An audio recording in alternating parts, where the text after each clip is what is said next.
Picture this. You're walking in the mall, minding your own business.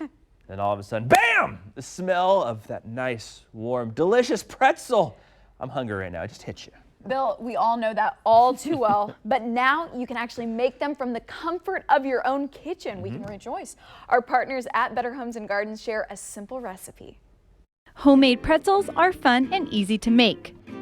Start by mixing yeast, brown sugar, salt, and 1½ cups of warm water in a large bowl. Stir it up with a spoon, then add in bread flour and all-purpose flour and mix it up again, creating a thick dough. Knead it together and make sure it sticks.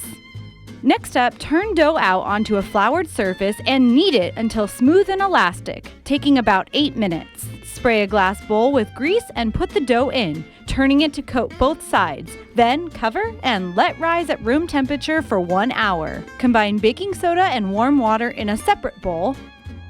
Then grab your covered dough. Knead it with your hands. Then turn out dough onto floured surface and cut it into 12 equal-sized pieces. Roll each into a 3-foot pencil-thin rope, and this is the fun part. Twist into pretzel shape and dip into baking soda mixture. Transfer to baking sheets, arranging about 2 inches apart. Bake at 450 degrees and let the pretzels rise until golden brown. Brush pretzels with butter and sprinkle with kosher salt. Then transfer to a rack to cool about 15 minutes and serve with your favorite dipping sauces. Who isn't hungry for a pretzel, though? All right, those baked pretzels can be refrigerated in a zip-top bag for 2 days or frozen up to 1 month so you can continue to enjoy them. Or you could just continue to eat them all. That too. But for more great recipes, check out betterhomesandgardens.com.